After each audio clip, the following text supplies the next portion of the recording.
food, from the way we look at it, and probably like when you think about general health and fitness, probably is one of the most complicated things out there. I heard, let's say, sometime back, Pavel Tsatsouline talk about like nutrition, and he said like, "Oh, I don't touch nutrition because that's like the most complicated thing. I just eat whatever and I compensate it with my activity, right? Because probably nutrition is one of the most complicated things out there, and it's probably like the easiest thing that can happen is people are categorizing food as good and bad sometimes, healthy foods, unhealthy foods, sometimes different types of extreme diets driven by a specific formula or a math, right? So how much role does food have to play in specifically in metabolic health? And the other question, which is not straightforward, but why is it so complex? I don't think it's complex, Mohit. I think it's what we've done to the industry itself. Food is a $1 trillion industry. If you do not label it, you do not come up with these concepts, how can we sell it? So it becomes beyond just about the food, right? Is there a marketability to it, right? Is there other things around it? I think food is still simple. Food is very simple, right? I mean, let's look at it from the most basic fundamental unit of it. It's just that it's energy that you need to break down, to be able to absorb, because it's not in usable form as far as you're concerned until you put it into your system. Technically, we should be agnostic about food. If your health was so optimal, you should be able to consume anything and be able to function. Our problem is not in the food. Look, we're looking at this in isolation, aren't we? We're not looking at it into the complexity of sleep, what movement you've done during the day, your age, what stage of life or stress level that you're in, what season it is, right? But you don't have to think about all this because that's what your body was supposed to do anyway. But we're doing so many things that is so far away from our natural response every day that this is just becoming a consequence of that, right?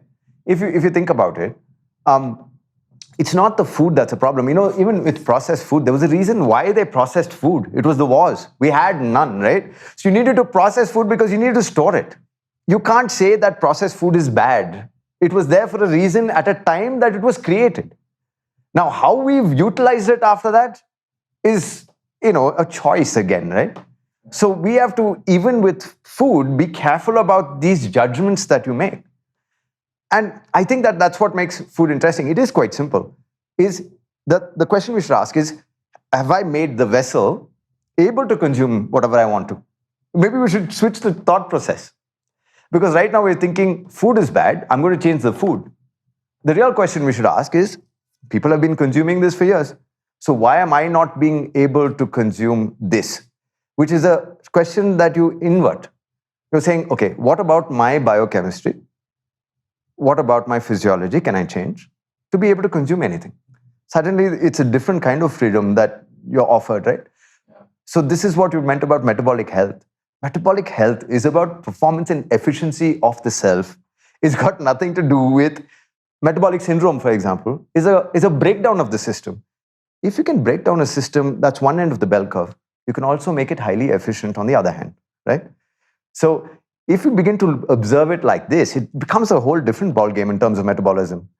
And I think that maybe that's a better answer, because what I'm trying to say is, like, if you improve your microbiome in your gut, your lactose, a person who doesn't have the lactose persistence gene can still digest milk. Why? Because the bacteria, which is has a symbiotic relationship with us, has now taken that burden. But are we doing enough to be able to do that? So it's a very simple action, isn't it? It's that fermented foods. But how much fermented foods do we have today? We don't have fermented foods because we have a refrigerator. Why did we ferment food? We fermented food so that it would stay, right? Whether it was, in the West, they had beef jerky. Over here, we pickle, I suppose you pickle vegetables. We have pickles.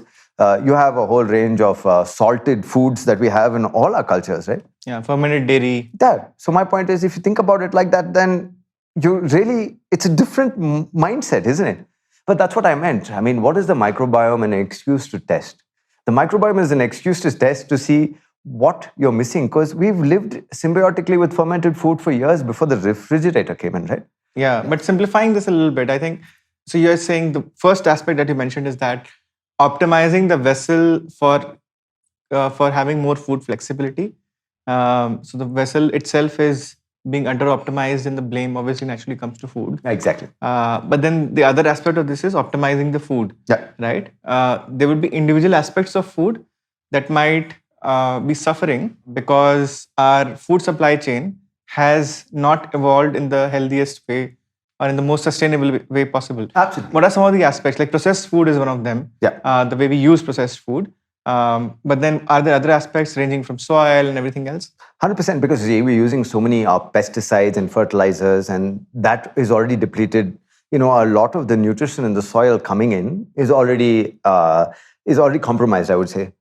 Recently, they found out that there's something in the soil that actually, with the microbiome, that works on something called the shikimate pathway that actually does the protein formation in the food. Now, if you don't have the shikimate pathway working, then you're missing some essential amino acids which would have normally been there because of the microbiome, right? And if that's missing there, it's also missing in your gut because the same fertilizers, herbicides, pesticides, whatever you want to call them, could also be doing the same thing in your gut. So coffee from a different field basically will react with the body differently. There's this guy called Dr. Zach Bush who recently found that the carbon molecules in a very fertile old soil could directly communicate to the microbiome in your gut and change its function. Imagine just a carbon molecule. Why? Because the carbon molecule is an old version of, because it's been constantly recycled. There's actually a signaling mechanism between the microbiota of the ground. And he actually took this and actually made it into a probiotic kind of drink with the carbon in it. I'm just saying, if you look at the kind of research and stuff that's out there, but all you actually have to do is farm in old lands, right? I mean, they went to a forest, got the kind of carbon molecules that is, distilled it and made this probiotic. But to change signaling, there is a connection with us into the soil, into the earth and the ground, right? And, when we find these interrelationships, how significant are they? Look, that's just a small part of the equation. Then you come to the processed foods. We've taken a lot of fiber out of our foods. And, the more fiber we have, obviously, it's going to do a lot of good for our gut, right? Especially with motility, with the kind of, it's a prebiotic. So what we develop in our gut is how we speak to, the gut-brain axis now. People know of that's existent. Look, it's how we make serotonin. 80% of the serotonin is made in your gut. Now, if you look at it, unless we're able to put all this stuff back in, then you're going to be, just be functional again. Now, processed food is because of the speed of processing. You're going to take out a lot of the fiber or maybe a lot of the micronutrients out of the food to make it more palatable. The problem with processed food may not be the processing. It may be what they're doing in terms of how you process the food. So let me give you an example, right? High sugars, fructose, glutamate, MSG, like those kind of things. That all comes, as I was telling you, from our biological past, right? So the minute you're going to look at that stuff, your brain's going to light up. Fructose actually helped us store fat because it goes into the uric acid cycle and actually helps us store fat. It was a fat storing mechanism. All animals still do it, right? They get highly diabetic. Basically, they get diabetic to store a whole amount of fat for the lean period. What are we doing? Now, no wonder it's palatable because even for us, fructose, the minute it touches us. Now, obviously, people understand that chemistry, and what's been created is a high fructose, based food, right? It's got sugars and fructose. Now, obviously, it's palatable because that's what we're designed to do, right? Before we had to go hunting and looking for this. Now it's freely available in a large amount of quantity, right? So is that bad or good? No. I mean, what are we doing to manage that? So now comes to the next point of exercise, right? Not all exercise is created equal. If you have a high carb food, your lactate threshold, your lactate levels actually increase. But also, there are some other interesting things that happen with, when you have like a high carb diet. What kind of exercise will you do? In recent research, they said that this zone 2 training was very, very good for the mitochondria because what it then does is consumes all of this glucose and you can channel it through. But here's the problem with zone 2. How many people know what their zone 2 is? It's again about that precision, right? Your zone 2 and my 2 can vary. Right. What we'll do is probably go look at it as 180 minus, your age. and that should be zone 2. Sometimes 220. Yeah, but it doesn't work like that unless you do a VO2 test and you know what your ranges are and where you're breaking down what and what your zone 2 is. Then you're like, I have to stay there for 30 minutes. And then you have the endurance to stay there for 30 minutes. Yeah. And then you can get the mitochondria on, right? We jump because, you see the end of something and then we jump to that, right? Without interrelating the consequences of those things. Now, if you are doing a zone 2 training and you've had the high fructose or sugar-based thing, it's immediately consumed into some movement, then maybe the consequences of that are not so bad because the mitochondria have actually fed off it and it's energy, right? Yeah. Now, processed foods. Let's look at you used to cycle a lot, right? Didn't you have any of those, packets of like, I don't know, dextrose? Many. So think about that. That's also processed food, but it had a specific use case during that time. Yeah. And the same as marathon runners, dextrose. Who's to say? That's my point. We have to be careful. They're there for a reason, right? In the old days, the guys may have run 1 marathon or 2 marathons, distances a year. I mean, and those are only the long distance runners. Nobody else did that, right? The Tara Humura, which is, the whole Born to Run thing. Or you're looking at people in Africa who are used to running long distance had purpose to run that. But they didn't do it like every month. Yeah. But a modern day guy who's doing marathons is maybe doing it quite a bit more. And will need the recovery, right? He will need that. So this processed food that we think is bad in a certain situation is maybe highly applicable in another situation, isn't it? We are an extremist society in many ways. Like people who are pushing themselves too much. Like you mentioned, sports drinks and like some of those pre-workout fueling strategies. Yes, athletes are using those. I used to drink a lot of these while cycling, but I also know a lot of people who would consume these drinks and basically just do a browsing marathon, like browse the internet for 15 hours after consuming these drinks. So, having said that, there may be an interesting use case there, right? Again, look at it from a neurological perspective. Learning takes a lot of fuel because not thinking. Thinking cognitively doesn't take so many calories. Learning does. Why? Because you have to create new synaptic connections. Now, you need glucose to support that. It actually comes to say that why kids during a certain phase, when they're studying for exams and stuff and they're studying, they consume more sugar. It may actually be like a behavioral thing as well for the craving. Right. But this is my point, right? I don't think we should discount the craving because you have cravings that are associative, which is based on something in the past. You have cravings that are, disruptive to you. You also have to look at the psychology of why we need certain foods as well, right? And look at the consequences of that. It's so easy to be judgmental. And this is what I meant about being the observer and the guide. We're taking a different approach to this because it's so easy because we all base everybody else based on ourselves. And if you have a lot of self-control, then you just assume everybody else has to have that, right? But it may be a very harsh way to look at different type of individuals with different genetic makeups, with different neurotypes, I should say, right? And if you then look at it differently, there's a purpose for it. When they're training people neurologically on new skills, you need 2 things. You need oxygen and glucose because the central nervous system needs both of that to actually create new synapses, right? So now, it's really funny. On one way, everybody's like, don't do this. And the other study will say, listen, for you to really learn this and do this, you need to have this. But I don't think they're talking about, chugging 4 bottles of some kind of thing under that consequence. It was about having the right level to be able to achieve that goal or that principle, which is where things like the CGM come into, right? Where you're optimizing these things so that you're in the most, critical performance window of yourself. So you're basically saying that all of these are tools and you can't really judge a tool, right? It has its own applicability. Fructose has its own applicability. Processed foods have their own applicability, but I think the way we are using these tools is out of sync with what we should be doing.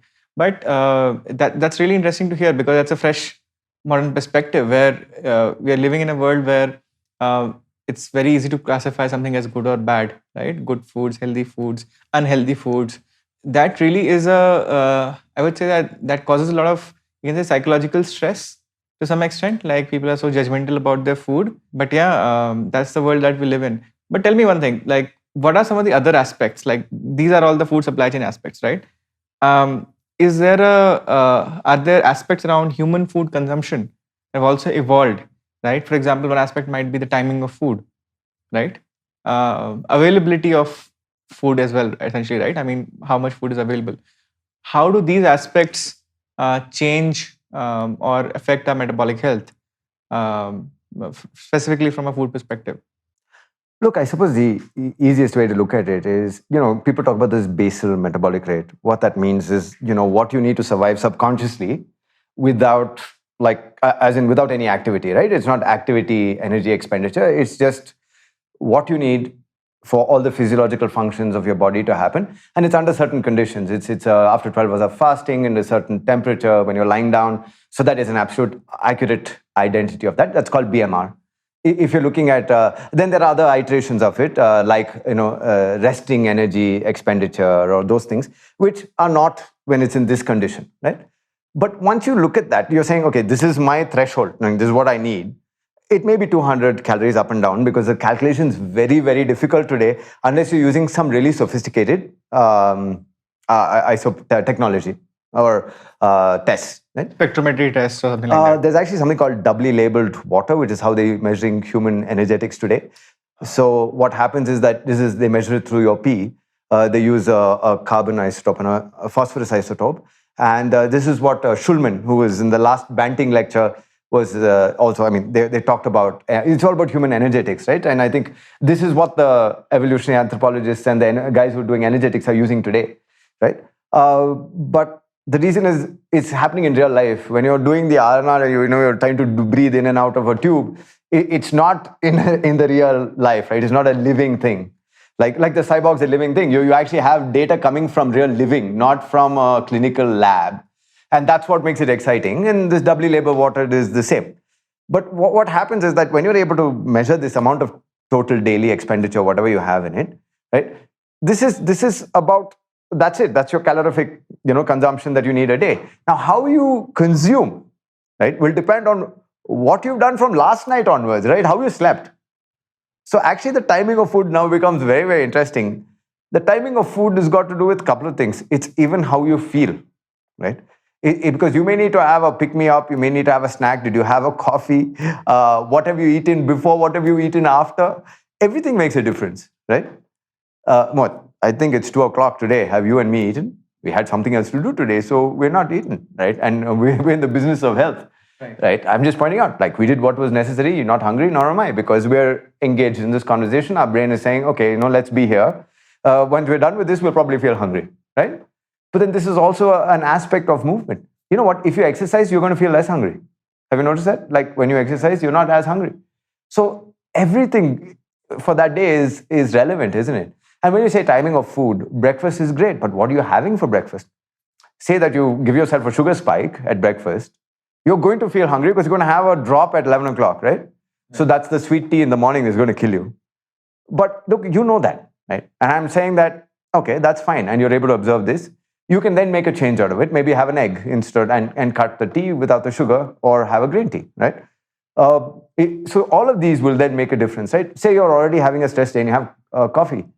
Your cortisol level is going to go up. You're going to push in more sugar into your system because your cortisol activates your fight or flight response, as you will, and it's going to pump in more sugar, which means your craving is going to go up for it because the only way you're going to bring the cortisol back is by putting some sugar in, right? So now, what is this timing of food that we're talking about? We are very adaptive and dynamic. I'm saying, yes, of course it's healthy. You don't want acidity. You don't want all of that. But how much of this is psychological in terms of the stress and what you're engaged with, right? So there's so much of this that's neurobiological, isn't there? And are we really paying attention to this part of it at all? Or are we just, saying this is the best time to eat? The way probably to look at it is that time is also context, probably. Exactly. Right? Time is also context, stress is context, activity is context. Yeah. And without context, making judgment on food is really like shooting in the dark. If you found this useful, please share this with your friends and family. If you have any comments or questions on topics we are discussing, please tag us on our social handle at Ultrahuman HQ on Twitter and Instagram. Thank you so much, and we'll see you soon.